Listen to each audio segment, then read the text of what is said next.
प्रिय छात्रों, आज हम आप लोगों को संधि के बारे में बताने चल रहे हैं, तो आप लोग ध्यान से सुनें। सबसे पहले है क्या कि संधि की परिभाषा क्या है। संधि की परिभाषा तो बताते हैं कि संधि किसे कहते हैं। ठीक है, जब आप गहराई से किसी चीज़ को करेंगे तो निश्चित है कि आप जो है बिल्कुल ही परेशान मत हो। कहते हैं कि दो वर्णों के मिलने से उत्पन्न विकार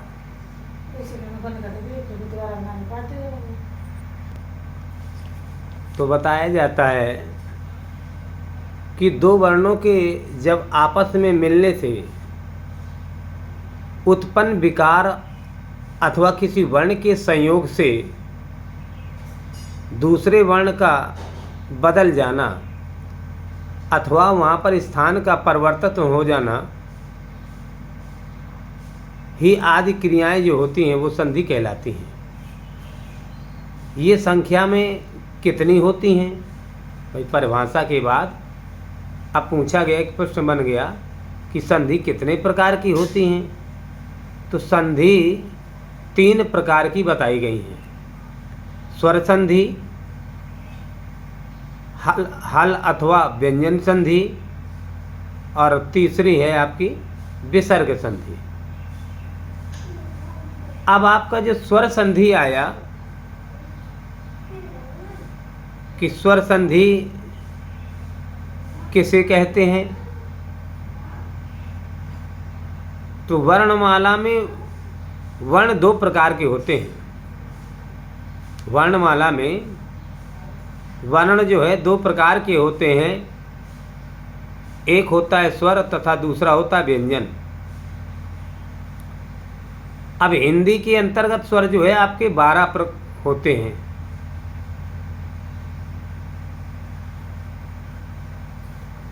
और यहाँ पर कहते हैं कि जब स्वरों में संधि होती है, तो वह स्वर संधि कहलाती है। जब स्वरों में क्या होती है, संधि होती है, तो वह स्वर संधि कहलाती है।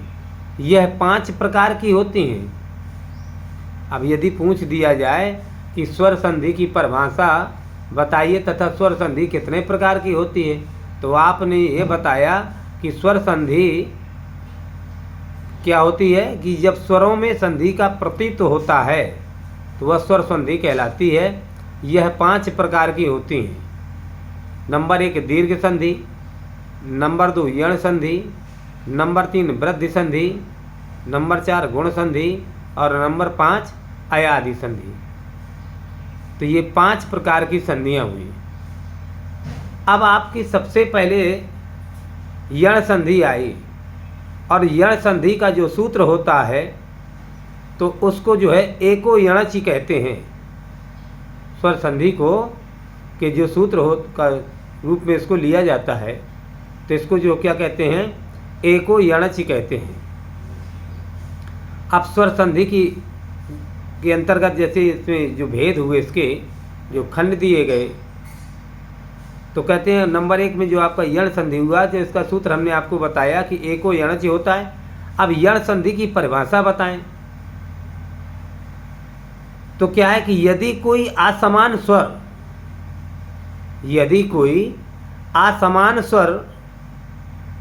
परे हो या एक प्रत्याहार के वर्णों के स्थान पर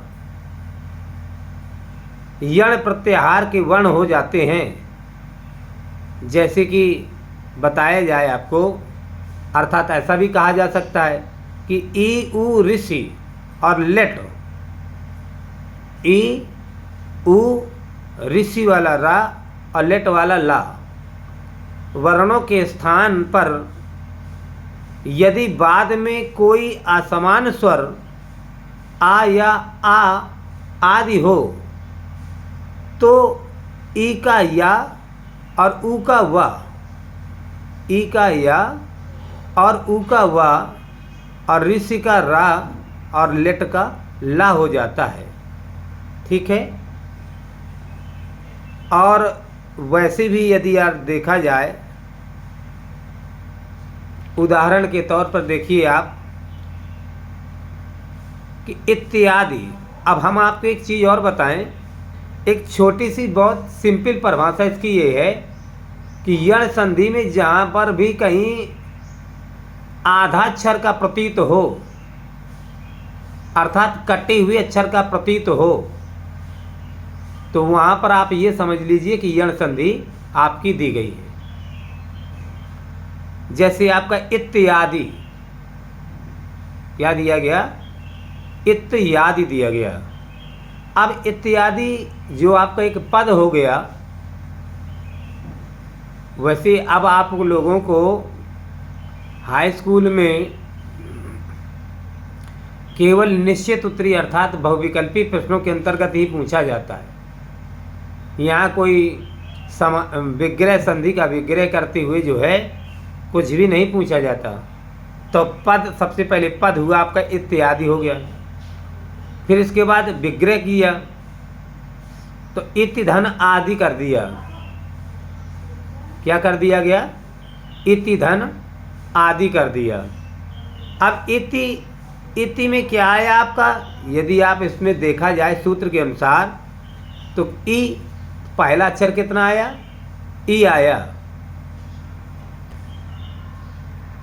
और देखेंगे तो क्या है कि जब इति धन आदि हुआ तो होता क्या है इस पर कि ई शब्द पहले आपका आया और बाद में जो है क्या हुआ? आदि। आदि मतलब या। तो इस पर क्या होता है? आ और या शब्द जो है आपके मिलकर के यहाँ इति आदि या शब्द की प्रतीत कल्पनाएं की गई यहाँ पर। फिर जैसे आपका एक दूसरा उदाहरण दिया गया कि इत्याज्ञा पयत, इत्याज्ञा पयत। तो उस पर आप जब संधि का विच्छेद करेंगे, जो विग्रह करेंगे, तो इति धन आज्ञा पयत। अब इति आपका पहला शब्द ई आया और दूसरा शब्द आज्ञा पयत, आज्ञा या शब्द की प्रतीत कल्पनाएं प्रतीत होने लगी। तो आप यहाँ पर बस दिमाग ये लगा लें कि यहाँ पर जो क्या होता है, ई या उ और वा, ये शब्द जो है प्रतीत होते हैं। तो ई को या। अब जैसे आपका एक शब्द और आया उदाहरण के तौर पर, प्रत्येकः। क्या आया? प्रत्येकः। प्रतिधन एकः, प्रति। अब देखिए यहाँ पर प्रति ई आया, छोटी की मात्रा समझ में आई। और फिर क्या है? एका, ए, ये, तो यह शब्द का प्रतीत हो गए। इसी प्रकार से ई को या हो गया। अब जैसे आपका एक और भी उदाहरण दिया गया कि शुद्धियुपास्य, शुद्धियुपास्य अर्थात सुधि धन उपास्य। क्या हो गया? सुधि धन उपास्य, ई को या। मध्यवारी, एक शब्द और आया आपका मध्यवारी, मधु, मधु ऊ शब्द आया, धन आरी, आरी। तो ऊ को वा, ऊ आरी, मधु ऊ हो गया, तो आरी, तो ऊ को वा हो गया। यहाँ पर क्या हो गया? ऊ का वा हो जाता है। अब जैसे आपका आया एक शब्द स्वागतम। क्या शब्द आया? स्वागतम आया। तो सुधन आगतम, सु ऊ आया, तो ऊ का क्या हो जाता है आपका? वा हो जाता है, आगतम। अभ्युदय, अभ्युदय में क्या हो गया? अभिधन उदय, अभिधन उदया। तो अभी ई आया और ई का क्या हो गया आपका या हो गया। अब आपका अगला शब्द आता है पित्राज्ञा। क्या आया? पित्राज्ञा। पितृ धन आज्ञा। तो पितृ त्रा पितृ, तो ऋषि शब्द की यहाँ पर कल्पना की गई तो ऋषि को रा हो जाता है। मात्राज्ञा ऋषि का यहाँ भी आपका हो गया मात्र धन आज्ञा। लाकृति, लाकृति में क्या आया? लेट धन आकृति, अर्थात लेट को ला हो जाता है। इस प्रकार से हम आप लोग बता सकते हैं। यहाँ पर एक बताते हैं कि जैसे आपका पित्राज्ञा लाकृति को समझने के लिए यह जानना आवश्यक है। पित्राज्ञा तथा लाकृति को समझने के लिए यह जानना बहुत ही आवश्यक है कि लेट तथा ऋषि स्वर जो है, लेट तथा जो आपका ऋषि स्वर है, तो अतः किसी वर्ण से इनके निकल जाने पर, कोई ऐसा वर्ण बोला जाए और उस पर जो है बोलने के उपरांत उसमें निकल जाने पर जो है वर्ण के निकलने से पर व्यंजन मात्र रह जाएगा। क्या रह जाएगा? व्यंजन मात्र रह जाएगा, अर्थात आधा रह जाएगा। जब वो चीज़ निकल जाएगी तो वो क्या रह जाएगा? आधा हो जाएगा। जैसे यथा स्थिति के अनुसार यदि हम आपको बताएं कि पितृ धन ऋषि धन आज्ञा, पितृ धन आज्ञा, पितृ, तो त्रा में एक जब हम अपन जो है कोई शब्द को बोल रहे हैं पितृ र, तो क्या आया? र शब्द की प्रतीत कल्पना की गई तो आया तो ऋषि का र हो जाता है। और इसमें ऋषि के बाद में आ होने से क्या हो जाता है? पित्रा, आ शब्द आता है।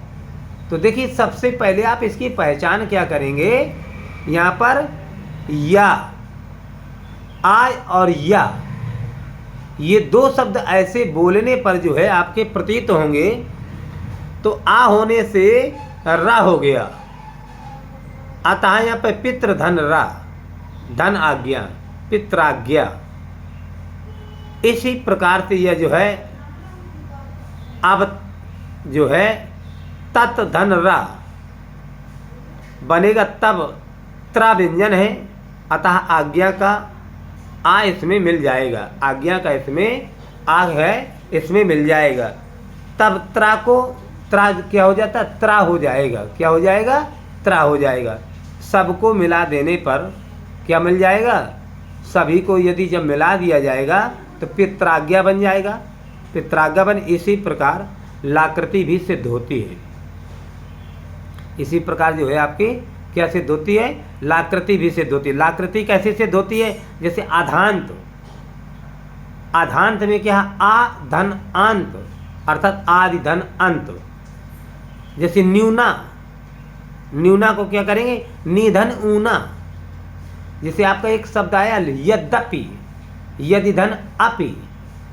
फिर एक शब्द और भी आपका आता है जैसे नदा गमा, नधा गमा, तो नधो धन आगमा। अन्वेषण, अनुधन एषण। अब हम यहाँ पर जो लेट वाली आकृति के बारे में जो आपका जो निर्देश दे रहे हैं आपको, तो आप उस पर भी आप समझें कि इस संधि में एक शंका उठती है। इस संधि में जो है एक ऐसी शंका उठती है कि यदि धन अपि में संधि करते समय धा कहाँ से आ गया? जो है यदि धन अपि में यद्यपि, तो यहाँ पर एक शब्द प्रतीत हुआ धा, तो ये धा शब्द कहाँ से आ गया? ये चीज़ की आपकी पहचान कैसे कर पाएंगे आप? इसका एक ऐसा सटीक उत्तर दिया जाता है कि हमारी वर्णमाला में कुछ वर्ण, हमारी वर्णमाला में कुछ वर्ण जो है संयुक्त अक्षर माने जाते हैं। क्या माने जाते हैं? कुछ संयुक्त अक्षर माने जाते हैं। जैसे धा, छत्री का छा, त्रस्तशूल वाला त्रा और ज्ञानी वाला ज्ञा। ये चार शब्द जो है आपके संयुक्त अक्षर माने जाते हैं। जैसे दद धन या, संधि हो करके ई को या हो जाता है। और यदि या दा और या धन आ धन पी, तो दा धन या के मिलने पर धा बन गया तथा धा धन आ बराबर धा हुआ। अब यदि शेष वर्णों को मिलाया जाए तो क्या हो जाएगा, यद्यपि। धा शब्द की प्रतीत कल्पनाएं आ जाएंगी। इसी प्रकार मात्रदेशा। अब मात्रदेशा नधागमा आदि को भी समझ लेना चाहिए। जैसे मान लीजिए, तो यहाँ पर एक बात और जानने की यह यहाँ पर बताई जाती है कि संधि में दो वर्ण मिलकर के, संधि में जो है आपके दो वर्ण मिलकर के एक अन्य वर्ण नहीं बनाते, एक अन्य वर्ण नहीं बनाते, अपितु एक वर्ण ही दूसरे के योग से परिवर्तित होता है। मतलब एक नया वर्ण नहीं बनाते हैं यहाँ पर। लेकिन यहाँ पर क्या होता है, इनके मिलने से अर्थात इनके योग से एक योग जो है, जानने की बात है यहाँ पर कि संधि को में जो वर्ण मिलकर के जो है एक अन्य वर्ण बनाया जाता है। अर्थात यहाँ पर एक अन्य वर्ण बनाने की कोशिश करते हैं, लेकिन वो वर्ण नहीं बनता है, क्योंकि अपितु यहाँ पर एक वर्ण जो होता है ये दूसरे के योग में परिवर्तित हो जाता है यहाँ पर। अर्थात जब उस पर योग किया जाता है तो योग में जो है क्या हो जाता है, वो परिवर्तित हो जाता है। अतः जैसे हम आपको बताएं, ईधन या है तो या आ को ईधन या आ को जो है क्या किया, आ को या में परिवर्तित कर दिया। यही नियम सही नहीं है, क्योंकि यहाँ तो ई का या हुआ है तथा आप अपरिवर्तित रूप में ही रहता है।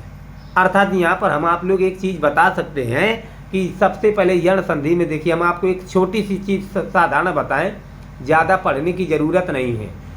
कि इस पर क्या है, आ और या शब्द की प्रतीत कल्पनाएं होती हैं, जिससे और आधा अक्षर होता है यहाँ पर, जिससे यण संधि को हम जो है पहचान सकते हैं।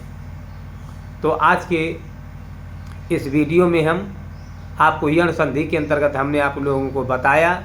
तो आप लोग जो है समझदारी से आप लोग काम लें, और आगे अगले वीडियो में हम आप लोगों को वृद्धि संधि के बारे में बताएंगे।